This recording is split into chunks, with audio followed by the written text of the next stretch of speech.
mountain that moved in a small village surrounded by dry fields and dusty roads lived a boy named Arab. The village was quiet, almost forgotten by the world. There were no tall buildings, no bright lights, and certainly no big opportunities. Most people believed life there would always remain the same, simple, predictable, and limited. But Arab was different.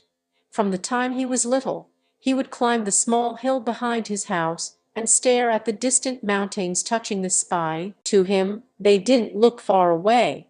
They looked like possibility. His father was a farmer who worked tirelessly in the fields. His hands were rough, his back bent from years of labor. His mother stitched clothes late into the night to support the family. Money was scarce and dreams were considered luxuries. Focus on what is real, people would say. Dreams don't fill empty stomachs. But Arab couldn't help dreaming. In school, he discovered an old, dusty computer in the corner of the classroom. It barely worked and the internet connection was slow, but when the screen lit up, Arab felt like the world had opened its doors. He learned about engineers building bridges, scientists discovering cures, and young entrepreneurs starting companies from tiny rooms. For the first time, he saw people who had started with nothing and built something extraordinary. That day, Arab made a decision. He would become an engineer. He would design machines that helped farmers like his father. He would change his village. But wanting something and achieving it are very different things. The first obstacle, when Arab told his teacher about his dream, she smiled kindly but cautiously. "It's a big goal," she said. "It will take hard work, very hard work." He nodded confidently. Hard work didn't scare him. But soon reality began to test him. There were no coaching centers in his village, no advanced classes, no mentors who could guide him step by step. The nearest city was 2 hours away, and travel cost money they didn't have. One evening, Arab overheard his parents talking. "We can't afford extra books," his mother whispered. "Maybe he should think of something practical," his father replied softly. The words pierced his heart. For a moment, doubt entered his mind. Maybe they were right. Maybe he was aiming too high. That night, instead of sleeping, Arab climbed the hill again. The sky was full of stars. The mountains were silent and still. "They look impossible," he murmured to himself, "but they are still standing."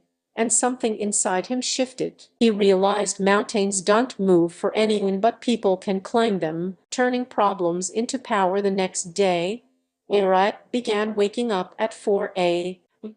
He studied using borrowed books. When he didn't understand something, he wrote questions down and asked his teacher the next day. He used the old school computer during lunch breaks. When the internet failed, he read offline articles and solved practice problems repeatedly. He failed often. Mock tests returned with disappointing scores. Some classmates laughed. "Engineer, you," one of them joked. "You can't even solve this question properly." Arab smiled quietly, but inside he burned not with anger, but with determination. Every mistake became a lesson. Every low score became a map showing him where to improve. Slowly, his marks began rising. But just when things seemed to improve, life struck again. The storm one year, heavy rains destroyed most of the crops in the village. Arab's father lost nearly everything. The house felt heavier, quieter. His parents tried to hide their worry, but he saw it in their eyes. "I'll stop studying after school," Arab said one evening. "I can work and help." His father looked at him firmly. "No," he said. "If you stop now, this struggle will follow you forever. Finish what you started." "But how will we manage?" "Well managed," his mother replied. "Your job is to study." Those words became his fuel. He began tutoring younger children in the village for a small fee. He studied in between sessions. Sleep became shorter, days became longer, but his dream remained alive. The breaking point, the national entrance exam arrived. Thousands of students across the country prepared with expensive coaching, private tutors, and advanced resources. Araf walked into the exam hall with borrowed notes and a heart full of hope. When results were announced, his hands trembled as he searched for his name. It wasn't there. He checked again. Still not there. The world blurred. Months, years of sacrifice felt wasted. For the first time, he felt truly defeated. What if they were right? He thought. What if I'm not made for this? He avoided the hill that night. He avoided everyone. Failure is loud. It echoes in your mind, repeating your weaknesses. For days he stayed silent. Then one afternoon, his teacher visited his home. "You came close," she said gently, handing him a paper. "Very close. You improved more than anyone I've ever taught." "But close isn't enough," he replied. She looked at him carefully. "Do you know what separates those who succeed from those who don't?" she asked. He shook his head. "It's not talent. It's not money. It's not luck. It's the decision to try one more time." Her words settled deep inside him.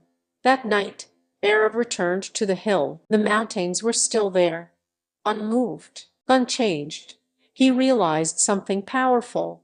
The mountain had rejected him. He had simply slipped during the climb, and slipping is not the same as falling forever. The comeback Arab decided to try again. But this time, he studied smarter.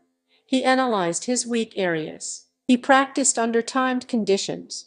He joined free online forums at the public library in the city once a week. He asked questions boldly.